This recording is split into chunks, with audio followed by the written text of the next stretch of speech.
né, Tá Luz? ótimo, Michel.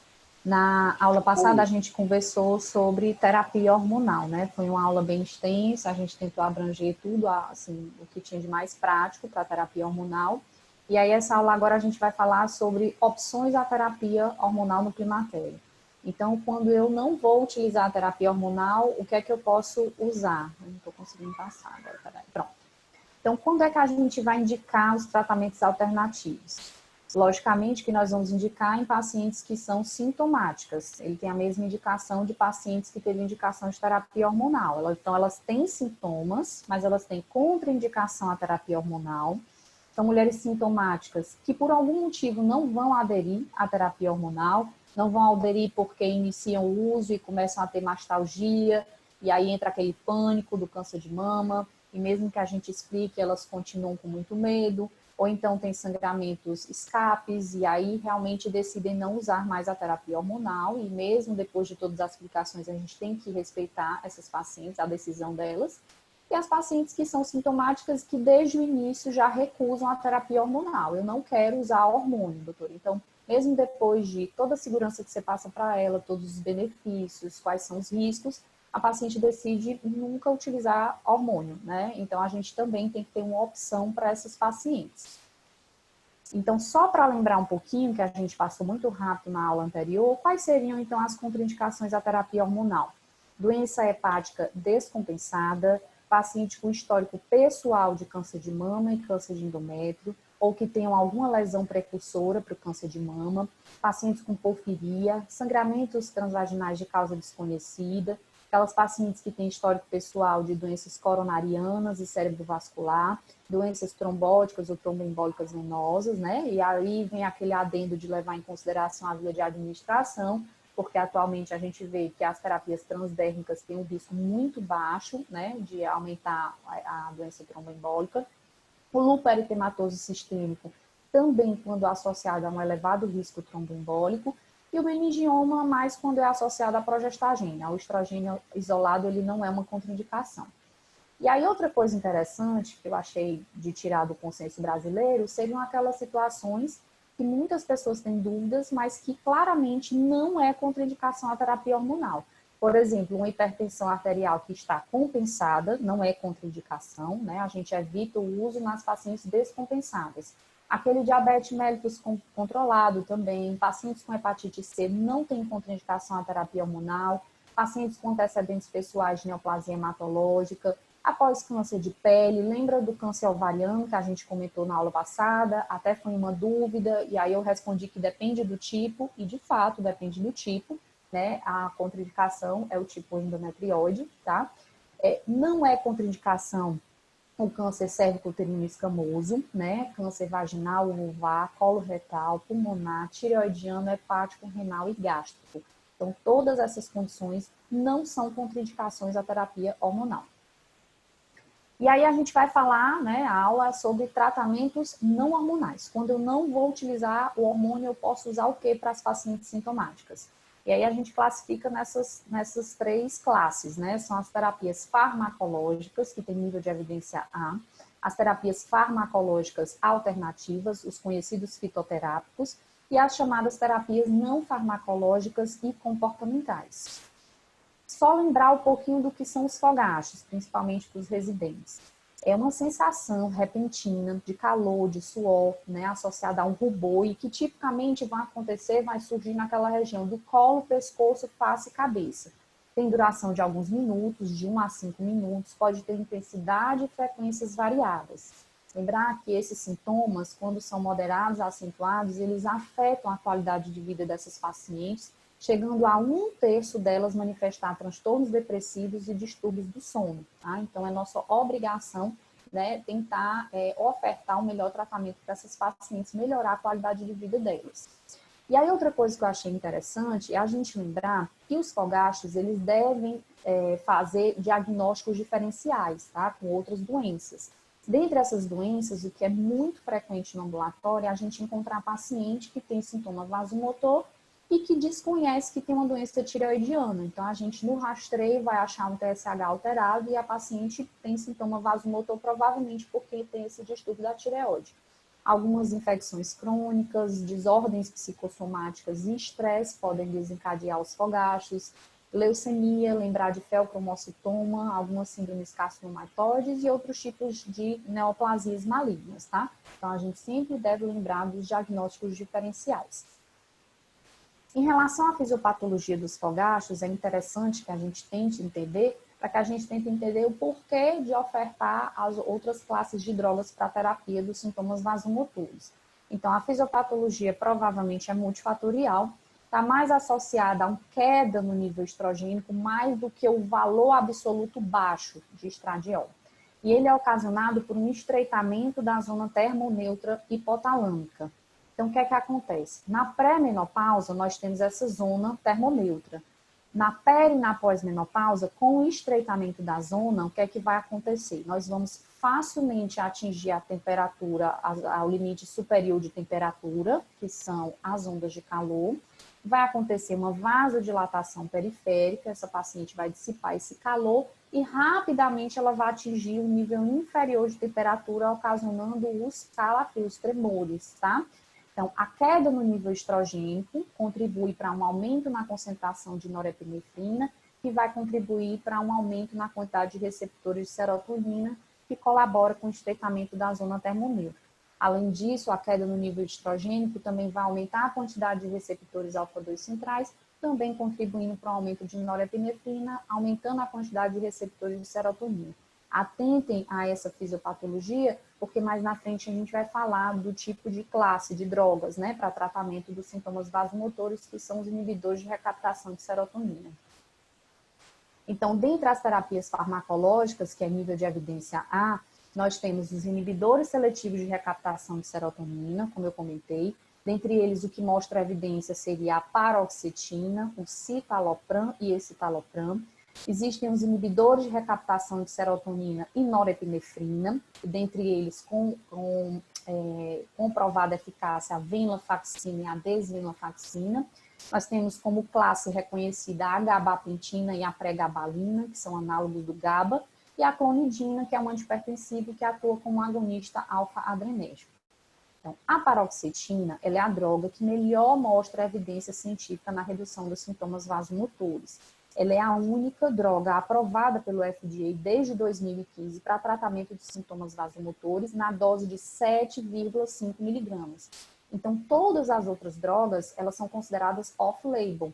Elas mostram, elas têm uma comprovada eficácia, mas são off-label. A única em bula, de fato, é a paroxetina.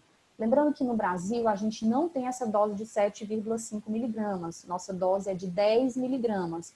O comprimido de 15 miligramas, ele não é sulcado, então ele não deve ser partido ao meio e ofertado para paciente. A gente inicia na dose de 10 miligramas dia. Esse estudo randomizado, duplo cego, placebo controlado, o que é que ele avaliou? Avaliou dose de paroxetina de 10 e de 20 miligramas.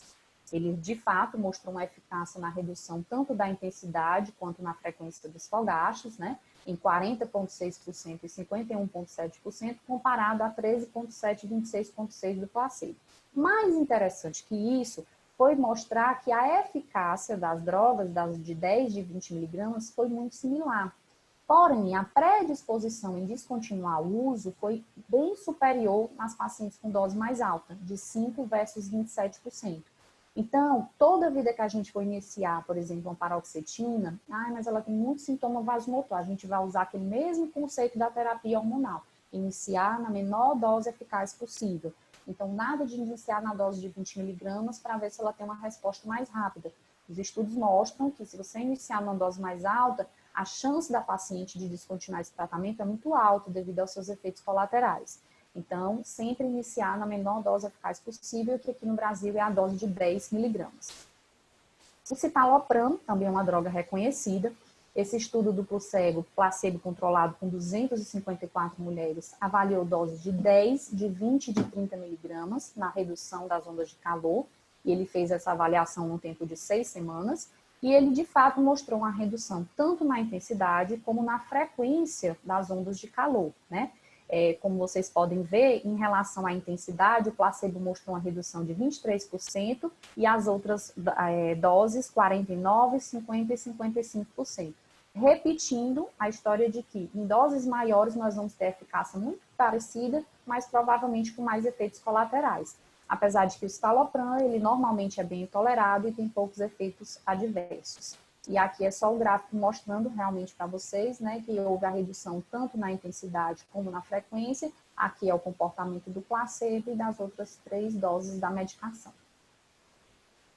O escitalopram também tem comprovada eficácia. Esse estudo multicêntrico, duplo cego randomizado, placebo controlado com 205 mulheres, avaliou num período um pouco maior, de 8 semanas, e comprovou também eficácia tanto na redução da frequência quanto na intensidade dos fogachos, nas doses de 10 e de 20 miligramas, como também mostram os gráficos, né? Vocês podem ver o comportamento do placebo e do escitalopram, tanto na intensidade quanto na severidade como na frequência. Aí a sertralina e a fluoxetina, que foi por muito tempo utilizado. Atualmente, tanto o UpToDate como a NAMS não recomendam o seu uso. Por quê? Porque nenhum deles tem um efeito clinicamente importante nos fogachos, então não são mais recomendados, tá?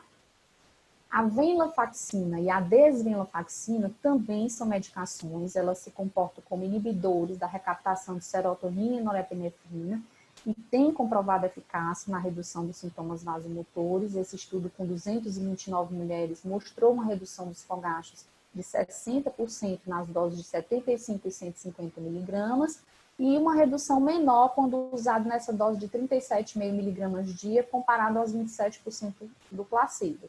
Porém, essa dose de 37,5 miligramas não é a dose mínima recomendada. A gente recomenda de 75 a 150 miligramas dia. Mas a orientação é que a gente inicie com a dose de 37,5, pelo menos uma vez ao dia por uma semana, para que a gente reduza os efeitos colaterais da medicação e aí na semana seguinte a gente passa para a dose mínima de 75 miligramas. Qual é a característica interessante dessas duas medicações? É que eles se comportam como inibidores fracos da CYP2D6, que é uma enzima que eu vou mostrar mais na frente, que converte o tamoxifeno no seu metabólito ativo, que é o endoxifeno. Portanto, elas duas se tornam drogas, né, que seriam alternativas seguras para as pacientes com câncer de mama que estão em uso do tamoxifeno. Isso é muito frequente no ambulatório. Então, como eu falei, a dose recomendada é de 75 a 150 miligramas dia, sempre orientando iniciar nessa dose de 37,5 miligramas dia por uma semana para reduzir os efeitos colaterais da medicação. Então, como eu falei com vocês, o tamoxifeno ele tem um comportamento interessante com alguns antidepressivos. Para o tamoxifeno atuar, ele é metabolizado pela CYP2D6 em endoxifeno. Quando eu faço alguma droga que inibe essa enzima, eu vou reduzir a quantidade de endoxifeno, então eu vou aumentar a chance de recidiva de câncer de mama nessas pacientes. Portanto, eu devo evitar fluoxetina, paroxetina, estou falando de antidepressivo de forma geral, e bupropiona. Avaliar o risco-benefício em citalopram e escitalopram, porque alguns estudos mostram que ele se comportaria também como um inibidor fraco, tá? Mas, de fato, as medicações seguras e aceitáveis seriam a venlafaxina e a desvenlafaxina. Então, os estudos clínicos placebo-controlados, eles de fato mostram que tanto os inibidores seletivos de recaptação de serotonina, como os inibidores de recaptação de serotonina e norepinefrina, eles reduzem os fogachos de 50% a 65%, isso é nível de evidência A. Algo interessante do comportamento deles é que a resposta clínica ela é mais rápida do que a resposta típica dos inibidores de recaptação quando utilizados para depressão.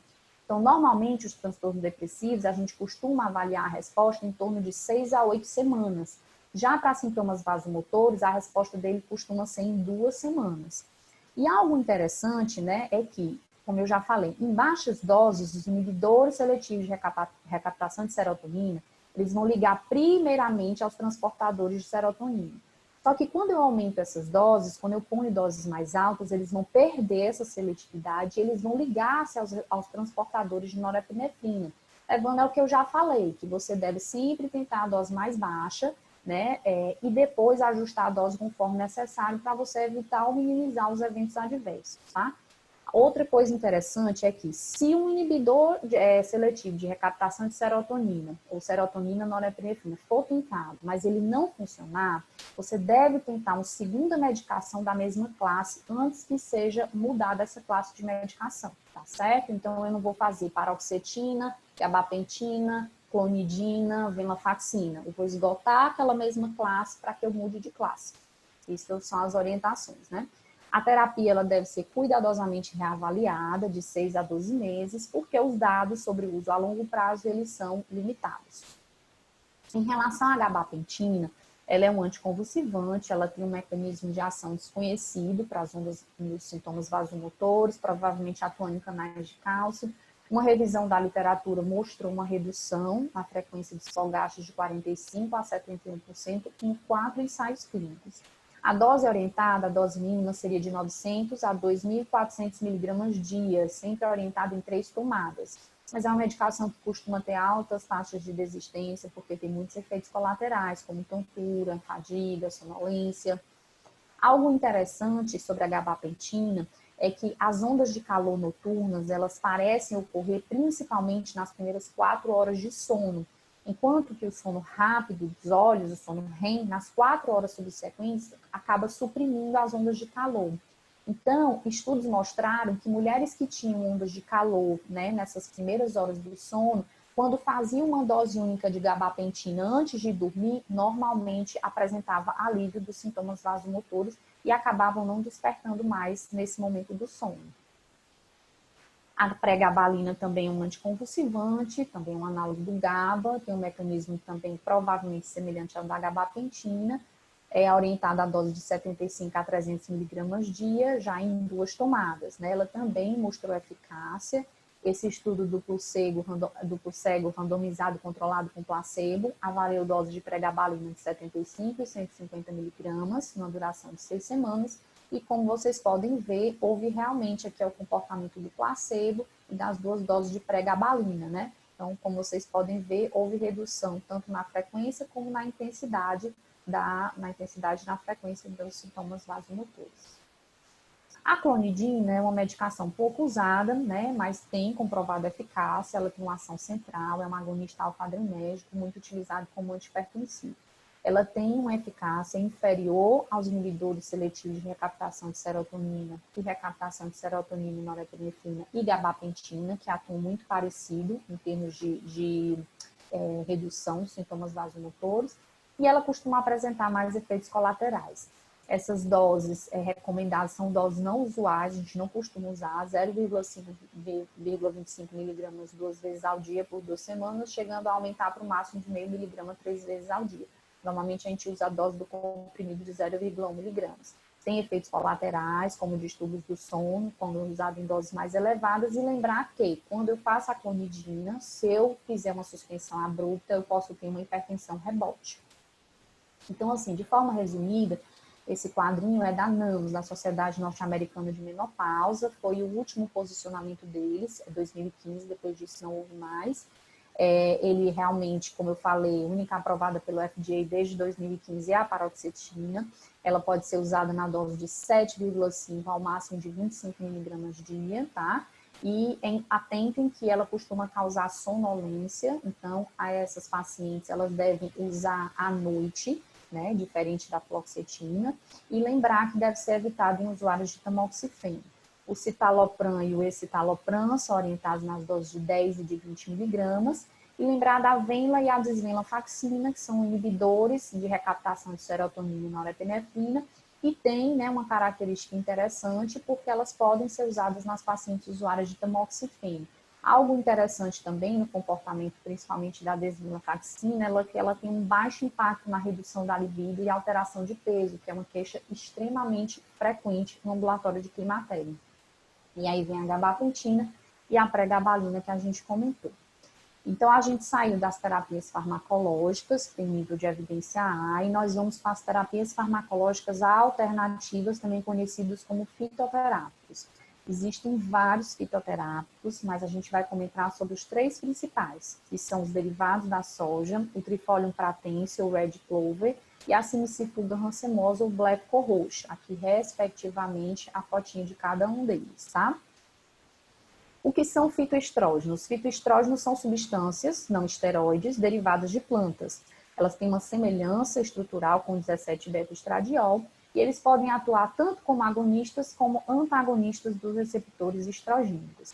Mais de 300 plantas já foram identificadas com essa composição de fitoestrógenos. Começando pelos derivados da soja, né? A soja, ela tem a composição de isoflavonas. As principais isoflavonas são a dazeína e a genisteína. O que é interessante nesses estudos, né? Qual é o grande problema?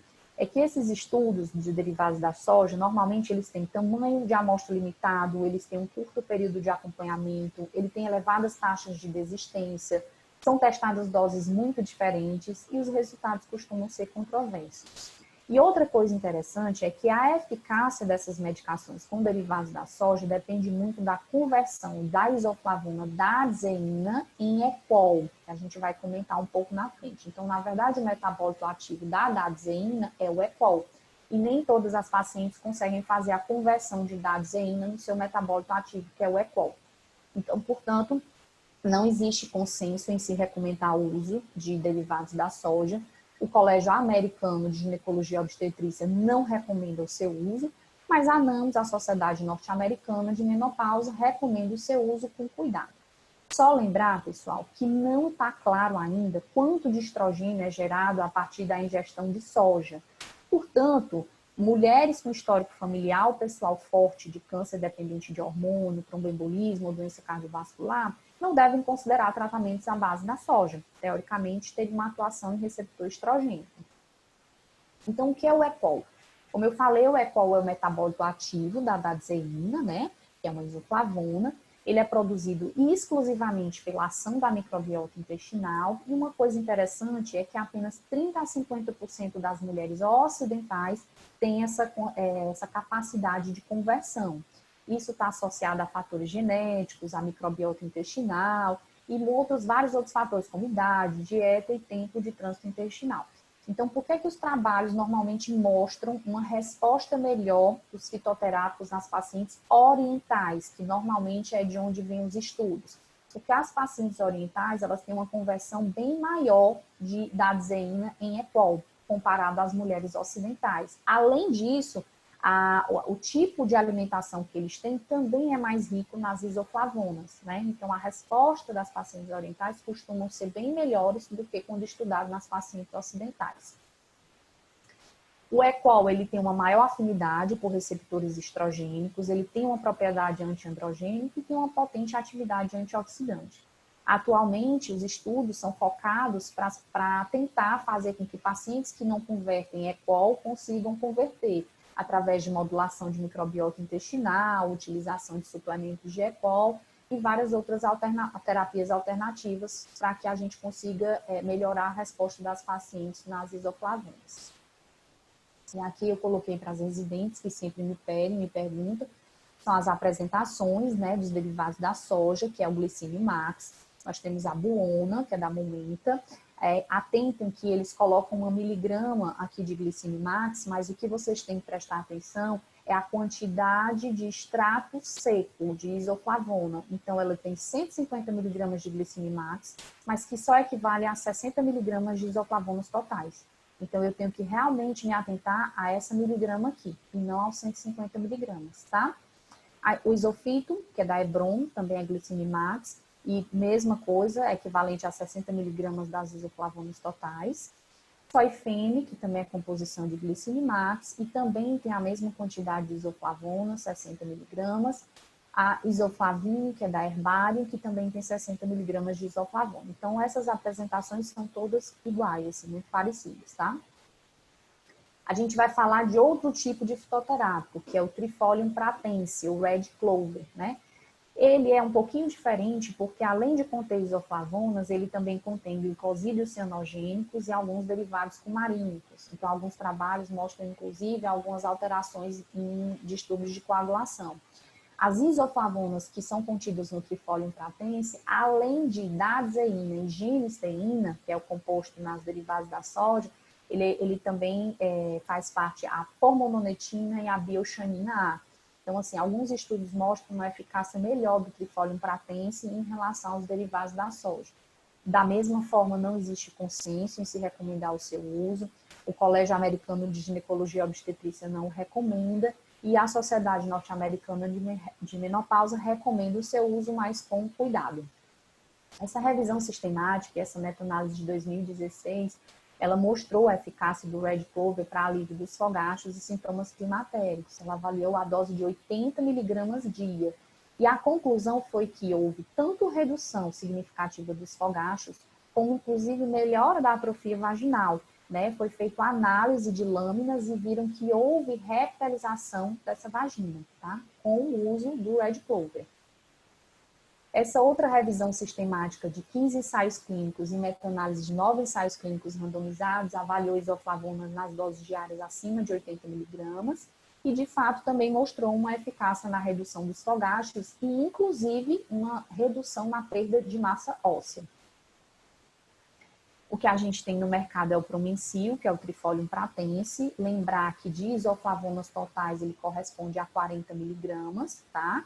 Mas lembrar que as isoflavonas dele contidas são mais do que nos derivados da soja. Quais são as limitações dos trabalhos? A mesma coisa, biodisponibilidade das isoflavonas, variações individuais, pacientes orientais, ocidentais, o tipo de ingesta alimentar, quantidade do extrato avaliado, extrato menopausal, as isoflavonas, como eu falei, contidas nos alimentos, e inclusive falta de ferramentas para a validação de dados, falta de relatórios sobre eventos adversos. A última droga que a gente vai avaliar fitoterápica é a Cimicifuga rancemosa, ou Actia rancemosa, também conhecido como Black ou roxo. O mecanismo de ação, muito provavelmente, é associado a receptores opioides ou dopaminérgicos, e inclusive atuando na inibição da recaptação de serotonina. Por muito tempo a Cimicifuga rancemosa foi avaliada como também atuante em receptor estrogênico, mas mais recentemente foi visto que não, a atuação dela seria uma atuação em sistema nervoso central, né? Mas, embora amplamente estudada e muito popular, tem havido falta de clareza quanto à identidade dos seus componentes ativos e mecanismos de ações e efeitos colaterais. Então, atualmente, especificamente a Cimicifuga rancemosa, as meta-análises atuais não respaldam o seu uso para redução de sintomas climatéricos, tá? A gente tem no mercado o Aplause, que é a Cimicifuga rancemosa, né? A gente só tem 20 miligramas em cada comprimido da Actia rancemosa. A maioria dos estudos avalia de 40 a 80 miligramas. Então, por isso que o laboratório recomenda uma tomada 2 vezes ao dia, tá? E nós temos também o Clifenin, que é da Herbário, né? Já ele tem uma concentração maior de Actia rancemosa, a orientação é um comprimido ao dia. A vitamina E, que muitos falam, não houve diferença quando comparada a placebo. O ômega 3 também, vários estudos mostraram que não encontraram efeito na redução dos fogachos. E aí agora a gente vai para a última parte da aula, que seriam as terapias não farmacológicas e comportamentais, como, por exemplo, orientar a paciente a perder peso. É importante, de uma forma geral, para a qualidade de vida da paciente, né? Redução de risco cardiovascular. E todos os estudos, eles sugerem que, de fato, a perda de peso podem levar à redução ou à eliminação dos sintomas vasomotores. Muito provavelmente porque o tecido adiposo, ele funciona como um isolante térmico no momento das ondas de calor. Então, de fato, perder peso ajudou a reduzir ou eliminar os sintomas vasomotores. A terapia cognitiva comportamental, uma revisão sistemática de ensaios clínicos randomizados, mostrou eficácia no tratamento dos sintomas vasomotores, tá? A yoga, né, os ensaios clínicos randomizados até o momento não comprovaram que a prática regular de yoga possa reduzir os sintomas vasomotores. Os exercícios, apesar da gente saber que tem múltiplos benefícios na prática da atividade física para as mulheres da meia-idade, também não mostram benefícios especificamente para a redução dos sintomas vasomotores. Logicamente, vai ter benefícios na prevenção de doenças, de forma geral, e qualidade de vida, tá? E, às vezes, quando a paciente tem muito sintoma vasomotor, a atividade física pode até dar uma piorada inicial, tá? Em relação à acupuntura, alguns trabalhos não mostram benefício, mas eu achei bem sensato o que foi concluído nesse último consenso brasileiro de terapêutica hormonal de 2018, que mostra que uma meta-análise recente concluiu que a acupuntura ela é um tratamento complementar ou isolado para reduzir os sintomas vasomotores, inclusive melhora da qualidade de vida. com ressalva de que o benefício clínico associado à acupuntura pode ser devido em parte a efeitos inespecíficos. Isso é nível de evidência A, tá? Existem algumas técnicas de relaxamento, mas também trabalhos sem qualidade, inconsistentes, não é recomendado especificamente para a redução dos sintomas vasomotores. E a hipnose também, né, que as evidências também são bem limitadas, apesar de que alguns trabalhos de fato mostram melhora importante dos fogachos. Esse é o posicionamento da NANS, tá? E aqui é um quadrinho interessante que mostra para vocês, né, que de fato a medicação, as terapias farmacológicas é a que mostram realmente uma eficácia, né, tem bom nível de evidência para uso dos sintomas vasomotores, né. E os inibidores seletivos de recaptação de serotonina e norepinefrina, e o GABA se assemelha muito a eles, tá?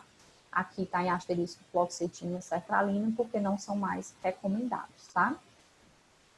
Algumas mudanças de comportamento são orientadas pela NANS, né? Uso de roupas leves, bebidas e comidas geladas, evitar aquelas comidas quentes e apimentadas, evitar bebidas alcoólicas, cessar o tabagismo, uso daqueles ventiladores portáteis, mas, logicamente, nenhuma evidência de ensaios clínicos apoia a eficácia dessas intervenções, tá?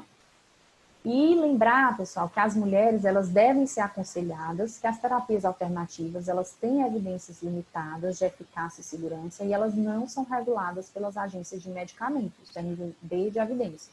Então, sempre orientar a paciente que ela vai optar por uma terapia que não tem tanta comprovação científica como a terapia hormonal. E mais importante, mostrar segurança, mostrar conhecimento para a paciente a respeito da terapia hormonal, para que ela se sinta segura na sua escolha. E aí eu concluo com esse slide do que seria qualidade de vida para a OMS, né? É a percepção do indivíduo de sua inserção na vida, no contexto da cultura e sistemas de valores nos quais ele vive, em relação aos seus objetivos, às suas expectativas, padrões e preocupações. Então, levar a qualidade de vida para esses pacientes, tá? Prontinho. Excelente aula, Michele. Nossa, parabéns. Você fez um apanhado muito prático, né, pragmático. Só não gostei do final quando você não recomenda álcool. Não, brincadeira. Estou brincando. Na verdade, eu tenho uma pergunta para fazer, que é o questionamento da prática diária. Eu tenho muita paciente com câncer de mama e eu tenho optado pela venlafaxina justamente pelo medo do efeito de sobrepeso associado com a paroxetina, né? Uhum. E quando ele manda fazer baixa dose, né, porque uma das limitações que a gente tem é que muitos pacientes são hipertensas também, né, e que a venlafaxina pode ter esse efeito adrenérgico. Então, como é que você manipula isso na prática? Assim, começaria com que dose? Só para os meninos ficarem A bem... recomendação da venlafaxina, né, que eu já tinha comentado, a orientação é que você comece na dose de 37,5 miligramas durante uma semana e logo após você começa a dose mínima de 75 miligramas dia e pode chegar a 150 miligramas. É assim, é um pouco complicado começar essa dose de 37,5 miligramas porque ela só vai usar por uma semana, né, a caixa Pois tem é. comprimidos, é caro, não é uma medicação barata. Então, muitas vezes eu tenho essa dificuldade, mas logicamente Eu acho que é cápsula, não é comprimido que pode ser partido, né? Se eu estou Não, enganado. não pode ser sulcado, exato. Não é sulcado, não pode Exato. ser partido, É. exato.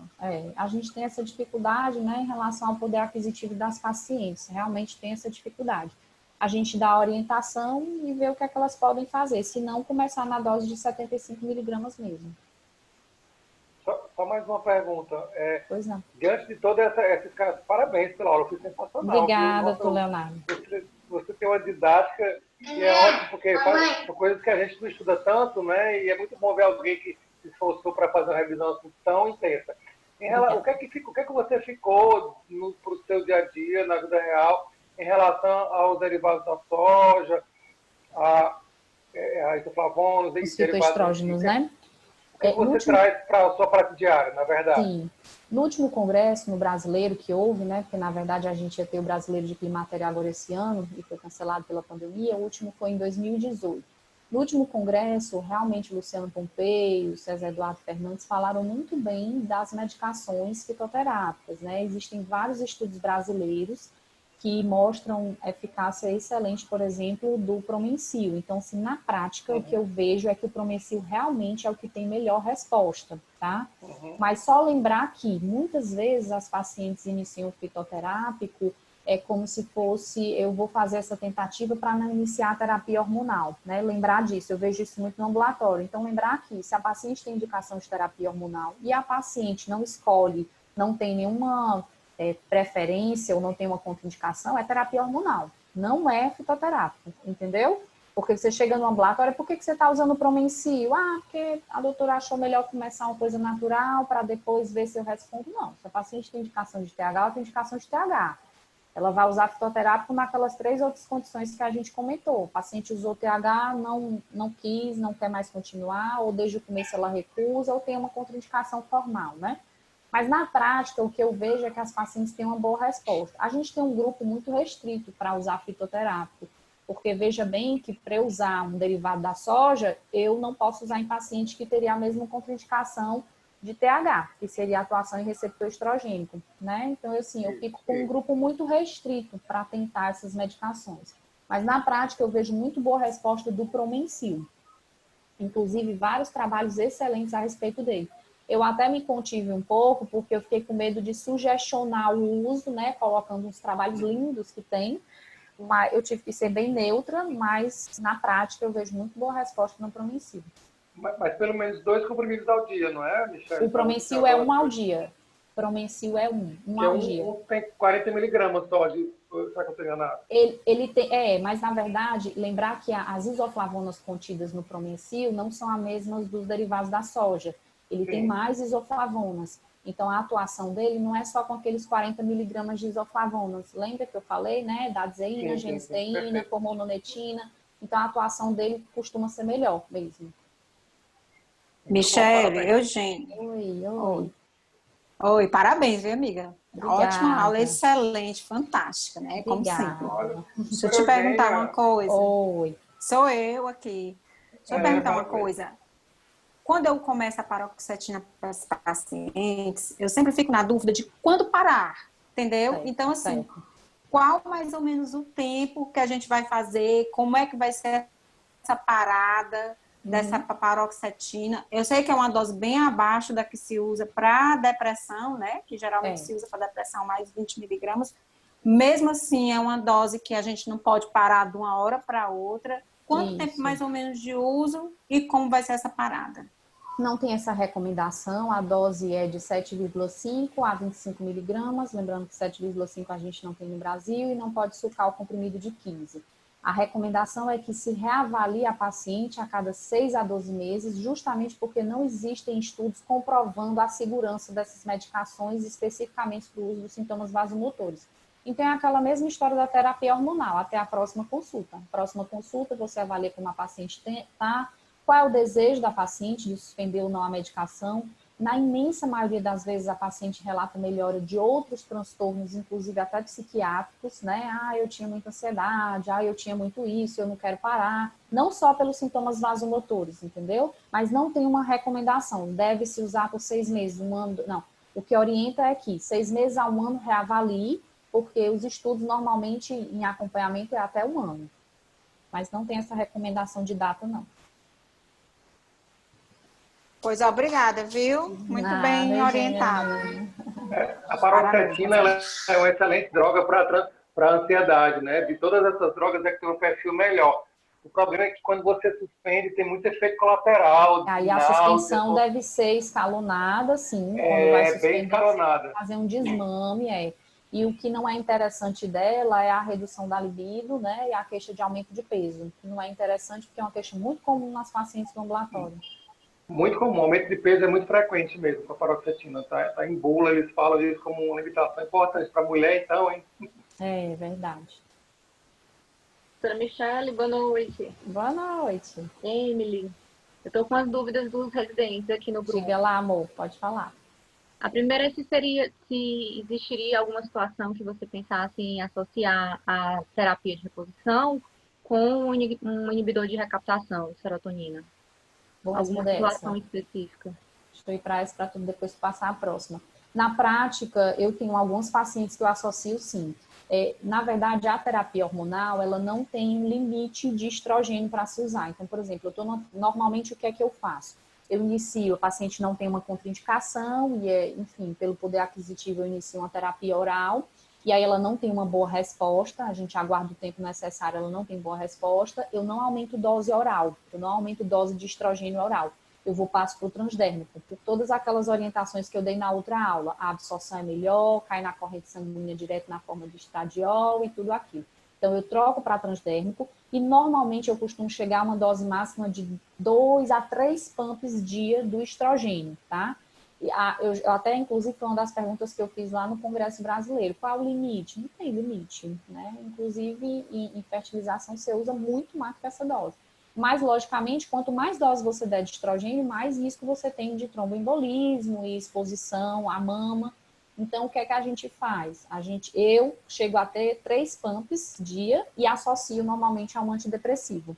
Eu tenho umas 2 ou 3 pacientes que tiveram boa resposta com essa associação de TH na dose máxima que eu uso, que é de 3 pumps dia, associado a uma terapia alternativa.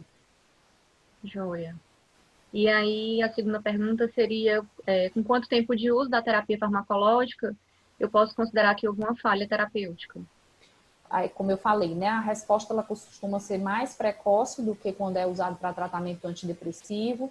Normalmente, eu uso como limite o mesmo limite de tratamento antidepressivo, apesar de a resposta normalmente ser mais rápida, em torno de 2 a 3 semanas. Mas eu costumo aguardar as 4 ou 6 semanas. Até porque no ambulatório elas nem conseguem voltar tão rápido assim, entendeu?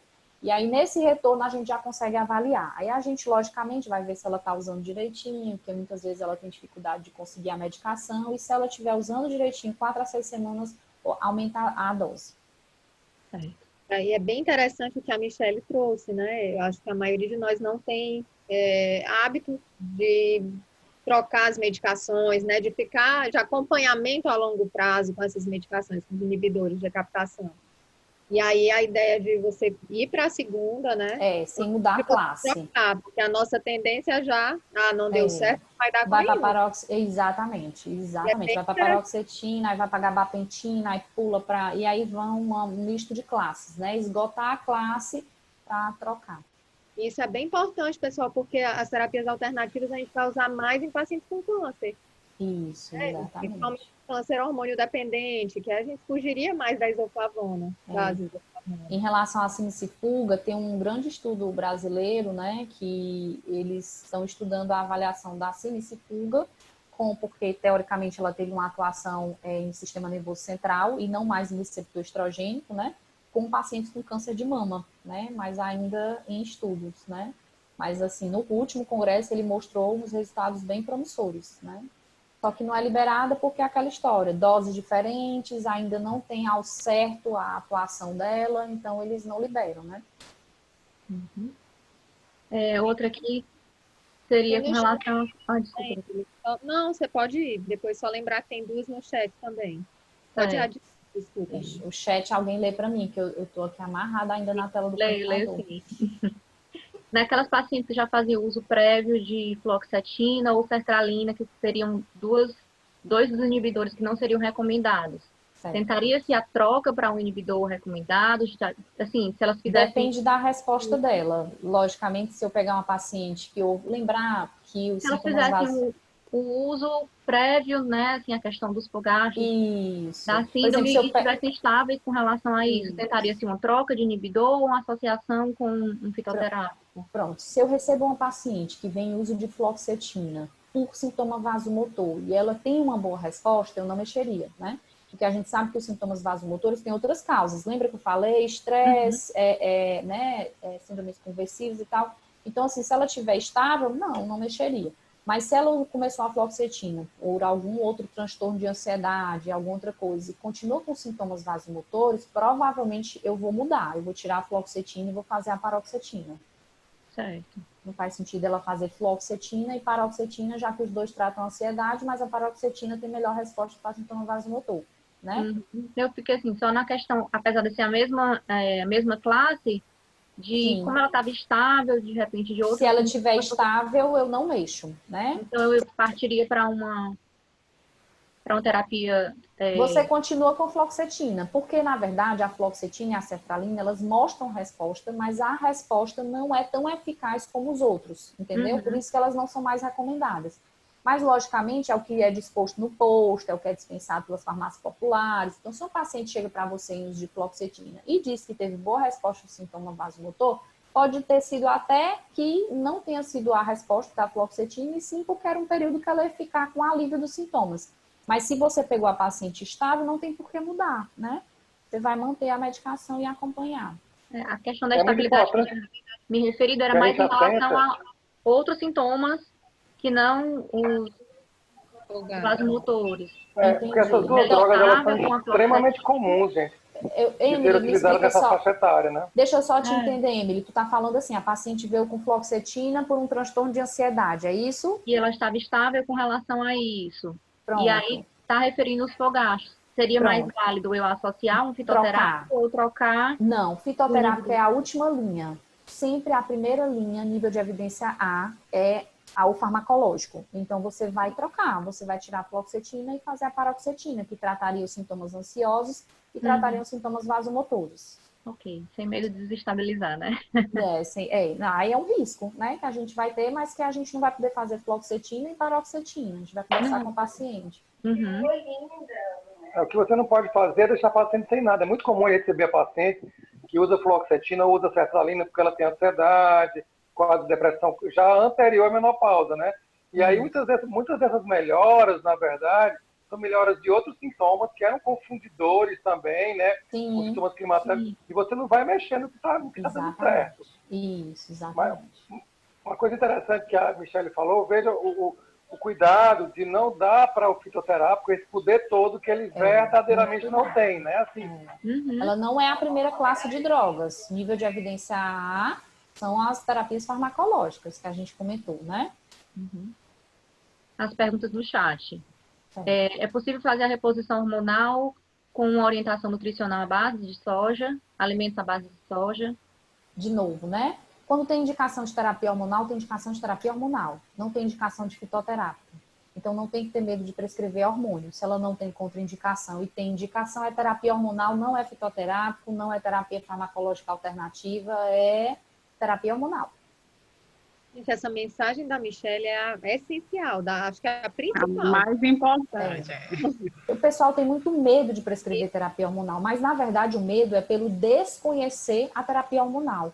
Né? As pessoas pararam no WHI, não estudam e não se atualizam e veio esse pavor de terapia hormonal e, logicamente, a paciente sente isso do profissional. Então, se você tiver segurança e souber orientar a paciente, ela já se sente mais tranquila em usar a terapia. Mas se você continua com o pavor que a paciente tem, logicamente ela vai descontinuar ou não vai nem prescrever, né? Então, se tem indicação de terapia hormonal, é terapia hormonal. Não é começar a paroxetina, não é fazer fuga, aplauso, nada disso não. É terapia hormonal. Isso vai ser escolha de paciente que tem contraindicação até TH. E aí, isso que a Michelle está falando é muito verdadeiro, viu, Michelle, tá falando, porque só um exemplo aqui, eu tenho uma amiga de turma, que ela está no climatério, mora nos Estados Unidos, ela é médica lá, né? E aí ela me ligou desesperada, pediu orientação, olha que loucura, né? Ela é cirurgiã plástica, ela é médica, mora nos Estados Unidos, está com 48 anos, fogacho insuportável, não conseguia dormir, não tinha história de câncer de mama, não tinha contraindicação, mamografia normal, não tinha nenhum critério de contraindicação. Mas é incrível, Michele, o pessoal não prescreveu. Aí ela disse, Léo, eu tô te ligando, pelo amor de Deus, me diz o nome da droga. Aí eu prescrevi para ela, né, estradiol, passei uma cifotrol para ela oral. Ela, em uma semana, Léo, graças a Deus, estou conseguindo dormir e trabalhar. Olha que loucura, né? E você imagina que é uma pessoa esclarecida, que tem acesso, né, aos profissionais de saúde. Então, assim, as pacientes do ambulatório são sofridas, porque são pacientes que sofrem com sintomas, chegam nos postos, ninguém dá essa orientação, às vezes chega até no ambulatório especializado e não fazem a terapia hormonal, então são muito sofridas, Eu ia falar que eu acho que a pergunta é, caso haja contraindicação, isso também a gente vê bastante, né? Se é possível fazer esse tratamento dos sintomas vasomotores com alimentos. à base de soja? Não tem essa indicação. Não tem indicação. A indicação seria, como eu falei, né? Primeiro, a nível de evidência A, aquela classe farmacológica mesmo, através de medicação, até porque, lembrando que só de 30% a 50% das pacientes ocidentais são convertoras de ECOL. Lembra da dadzineina em ECOL? Então, muitas vezes, você faz a medicação e é zero resposta, porque ela não é uma produtora de ECOL, ela não consegue converter, né? Já nas pacientes orientais, que têm uma alimentação mais rica, né, nas isoflavonas, e usam muito fitoterápicos, elas têm uma resposta melhor porque elas são mais, são convertoras de dadzineina em ECOL, que é o metabólito ativo, né, que teria um comportamento similar ao estrogênio. Tem mais pergunta aqui no chat, doutora. Falar. Então, para o câncer de mama, restam os inibidores de recaptação e nas pacientes que tomam tamoxifeno, citalopram e escitalopram. E citalopram e escitalopram não tem uma indicação forte, né? Existem alguns estudos mostrando que eles seriam inibidores fracos, mas de fato com comprovação científica que realmente eles não atuam na inibição dessa enzima, CYP2D6, é a venla e a desvenlafaxina, tá? Então não tem por que eu fazer citalopram se eu posso fazer a venla e a desvenla que são mais seguras e que tem realmente uma comprovação científica, um respaldo maior. E com relação aos outros sintomas? Sexualidade, lubrificação, massa óssea? É aquela... Para saber se tem algum efeito, né? Não sei, colocaram só isso no grupo. Aí eu não sei o que é que ele quer saber, porque em relação à terapia farmacológica, logicamente que não vai ter nenhuma alteração dos outros sintomas, né? Não vai ter, assim, não vai melhorar a lubrificação, não vai melhorar a densidade mineral óssea, né?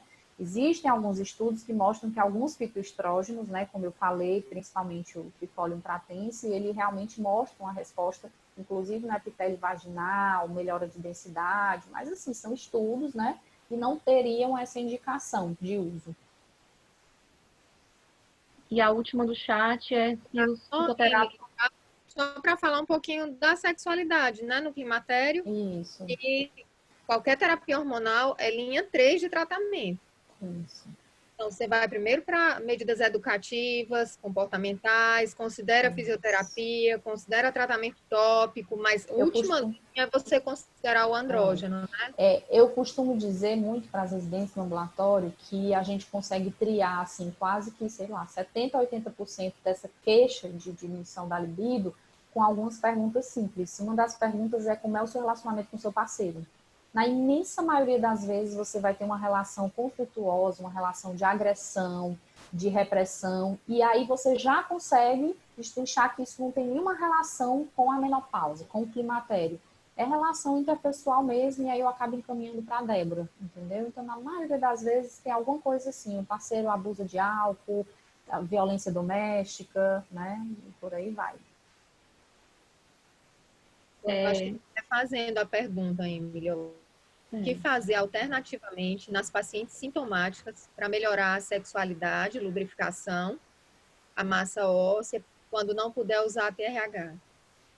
Não, aí como eu falei, nenhuma dessas medicações, né, das terapias alternativas tem comprovada eficácia para isso. Alguns estudos mostraram, por exemplo, que o tripólio melhora epitelização vaginal, melhora a densidade mineral óssea, mas isso são estudos isolados, isso não é um consenso. Na verdade, não existe consenso nem para prescrição para sintomas vasomotores, para esses sintomas menos ainda.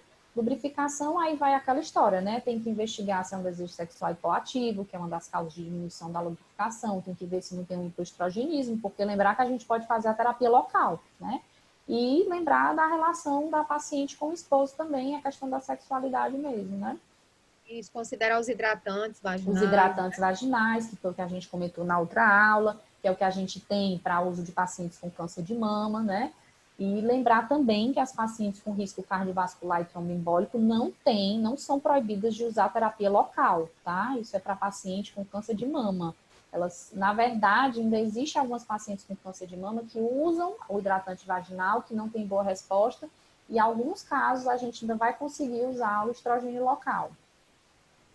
Isso. Perfeito, Michele.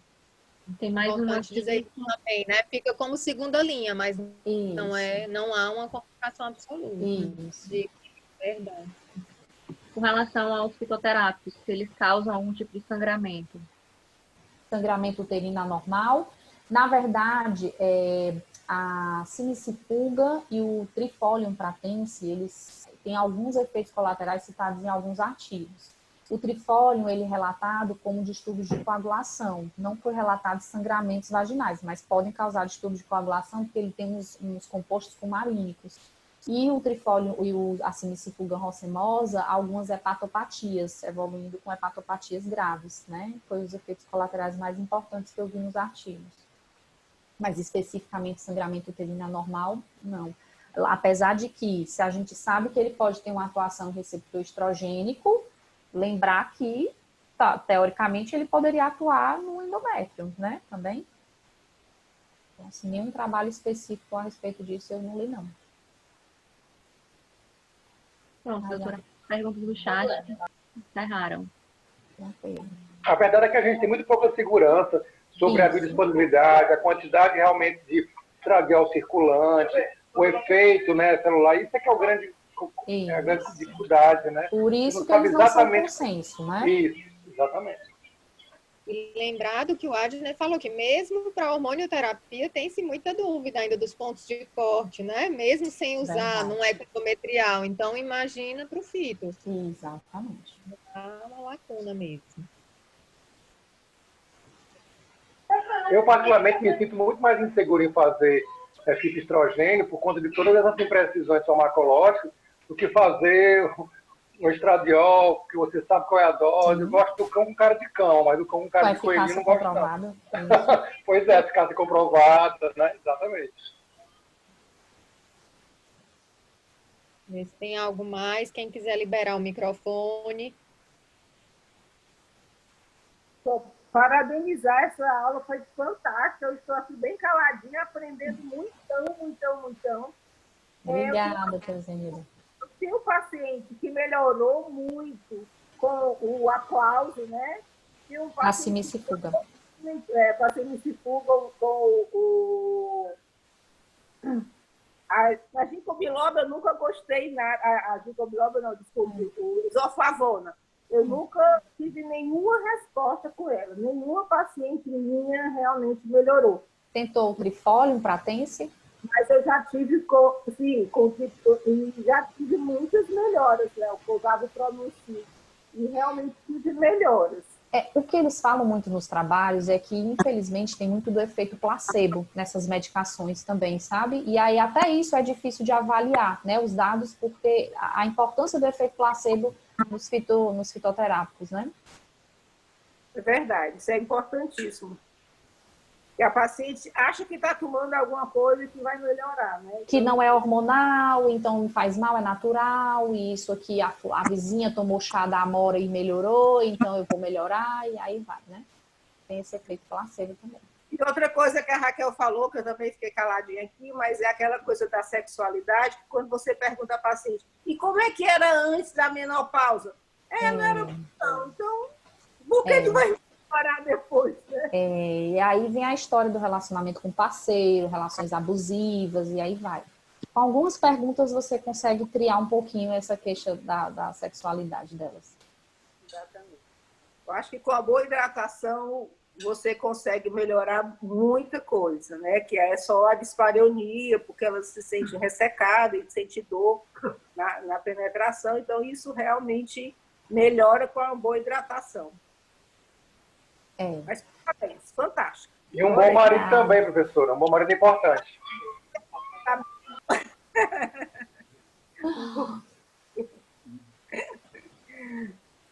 Verdade.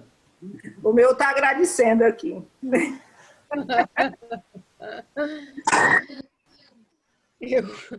Michele, a gente tem que agradecer a você. Tá? Mas nos brindou com uma clareza enorme, traz o recado muito bem dado. A gente só Obrigada, tem a parabenizar e agradecer mesmo.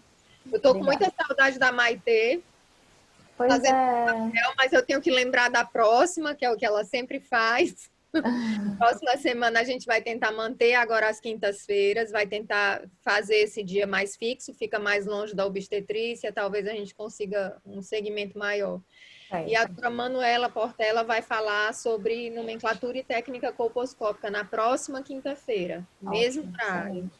às 7h30. Tá, joia. Parabéns, Michele. Olha, é um orgulho enorme, viu, de ver você, o quanto você está capacitada, preparada. E olha, não foi fácil essa sabatina aí, o pessoal pegou pesado, né?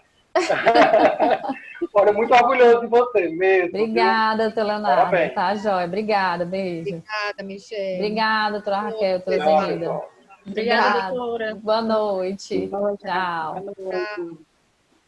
Parabéns.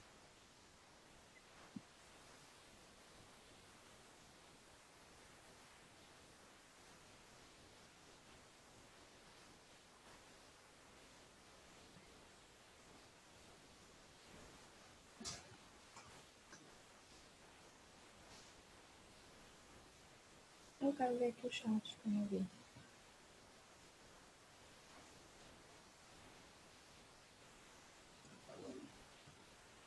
Não tá, não. Eu liguei no meu cara ver o chat, como é que eu vejo que eu não sei nem mexer? Está com o vídeo aqui.